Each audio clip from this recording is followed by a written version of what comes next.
Hello बच्चों, स्वागत है आपका बुक होपर्स में। आज हम एनसीईआरटी क्लास 4th हिंदी की कविता जिसका नाम है पढ़क्कू की सूझ करेंगे। तो चलिए शुरू करते हैं। पढ़क्कू कहते हैं ऐसे इंसान को जो बहुत ज़्यादा पढ़ता हो, और सूझ कहते हैं समझ को। एक पढ़क्कू बड़े तेज थे, तर्कशास्त्र पढ़ते थे, जहाँ ने कोई बात वहाँ भी नई बात गढ़ते थे। तो एक पढ़क्कू थे, बहुत पढ़ने वाले आदमी थे, और वो तर्कशास्त्र पढ़ते थे।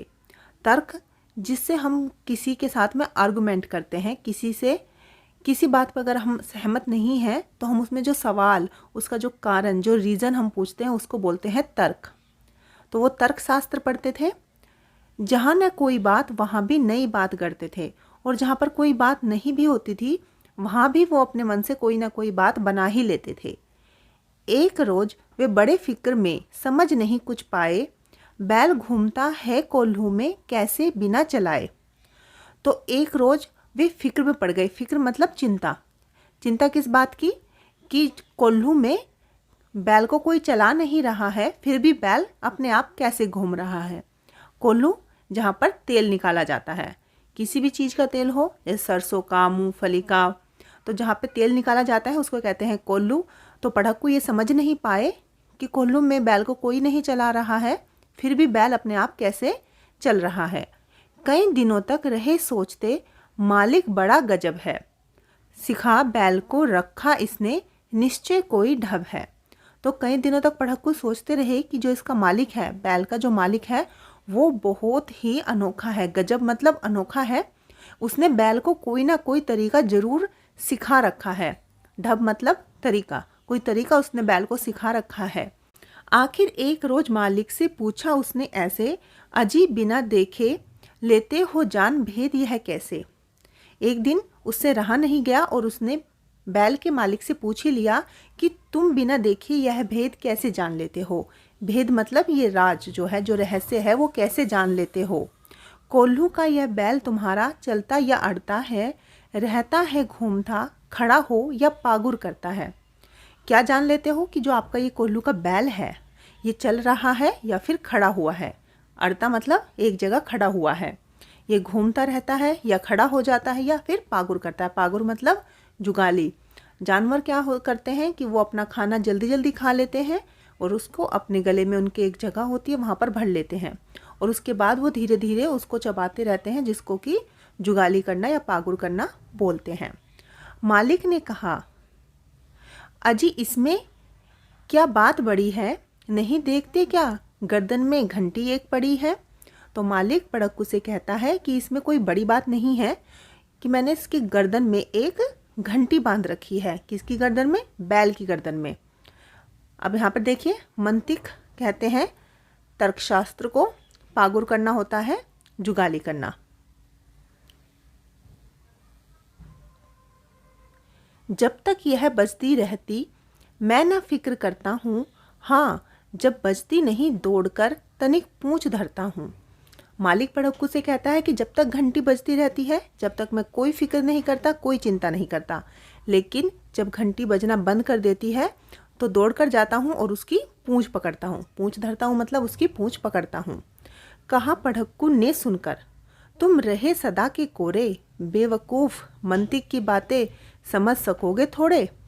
तो पढ़क्कू मालिक से कहता है कि तुम तो बेवकूफ़ हो। कोरे मतलब बेवकूफ़, जिसको कुछ ना आता हो, कि मंतिक की बातें तुम नहीं समझ सकोगे। मंतिक मतलब तर्कशास्त्र, कि जो कारण है किसी चीज़ का वो तुम्हारी समझ में नहीं आएगा। क्या चीज़ कैसे होती है, ये जो दिमाग की बातें होती है, ये तुम नहीं समझ पाओगे। अगर किसी दिन बैल तुम्हारा सोच समझ अड़ जाए, चले नहीं बस खड़ा खड़ा, गर्दन को खूब हिलाए। तो पढ़क्कू कहते हैं कि क्या होगा अगर किसी दिन तुम्हारा जो बैल है वो भी ऐसा मतलब समझ जाए कि अगर मैं नहीं चलूं और बस खड़ा खड़ा गर्दन हिलाता रहूं तो घंटी तो बजती रहेगी। घंटी टुन टुन टुन खूब बजेगी, तुमने पास आओगे, मगर बूंद भर तेल सांझ तक भी क्या तुम पाओगे। तो पढ़क्कू मालिक से कहता है कि घंटी तो बजती रहेगी जब बैल खड़ा हुआ अपनी गर्दन हिलाता रहेगा, लेकिन शाम तक भी तुम्हें एक बूंद भी तेल नहीं मिलेगा, और जब घंटी बजती रहेगी तो तुम भी पास नहीं आओगे। घंटी बजती रहेगी तो तुम भी देखने नहीं आओगे कि बैल चल रहा है या नहीं चल रहा है। मालिक थोड़ा हंसा और बोला कि पड़क्कू जाओ, सीखा है यह ज्ञान जहाँ पर वहीं इसे फैलाओ। तो इस बात से मालिक थोड़ा हंसता है और पड़क्कू से कहता है कि तुम जाओ यहाँ से और तुमने ये जो ज्ञान है जो तुम्हारा, इसने तुमने जहाँ से भी सीखा है इसको वहीं जाकर फैलाओ। यहाँ अभी कुछ ठीक ठाक है, यह केवल माया है, बैल हमारा नहीं अभी तक मंतिक पढ़ पाया है। तो मालिक उससे कहता है कि यहाँ पे सब कुछ ठीक ठाक चल रहा है, यहाँ पर चिंता करने की कोई बात नहीं है, क्योंकि जो हमारा बैल है उसने अभी तक तर्कशास्त्र नहीं पढ़ा है, तो उसको नहीं पता है कि उसको खड़े खड़े अपनी सिर्फ गर्दन हिलानी है और चलना नहीं है। हमारा बैल सीधा साधा है, उसको हमने जैसे सिखाया है कि उसको घूमना है तो वो घूमता ही रहेगा, वो अपना इतना दिमाग नहीं लगाएगा क्योंकि उसने मंतिक नहीं पढ़ा है। अगर वो मंतिक पढ़ लेता तो वो भी हो सकता है तुम्हारी तरह अपना दिमाग लगाता कि खड़ा होकर घंटी ही बस बजाता रहूं। मंतिक नहीं पढ़ा है हमारे बैल ने, तो अभी हमारा बैल ऐसी कोई भी हरकत नहीं करेगा। तो ये कविता लिखी है रामधारी सिंह दिनकर ने। हम इसकी एक बार फिर से रीडिंग कर लेते हैं। एक पढ़क्कू बड़े तेज थे, तर्कशास्त्र पढ़ते थे, जहाँ न कोई बात वहाँ भी नई बात गढ़ते थे। एक रोज वे पड़े फिक्र में, समझ नहीं कुछ पाए, बैल घूमता है कोल्हू में कैसे बिना चलाए। कई दिनों तक रहे सोचते, मालिक बड़ा गजब है, सिखा बैल को रखा इसने, निश्चय कोई ढब है। आखिर एक रोज मालिक से पूछा उसने ऐसे, अजी बिना देखे लेते हो तुम जान, भेद यह है कैसे। कोल्हू का यह बैल तुम्हारा चलता या अड़ता है, रहता है घूमता, खड़ा हो या पागुर करता है। मालिक ने कहा, अजी इसमें क्या बात बड़ी है, नहीं देखते क्या गर्दन में घंटी एक पड़ी है। जब तक यह बजती रहती मैं ना फिक्र करता हूँ, हाँ जब बजती नहीं दौड़कर तनिक पूंछ धरता हूँ।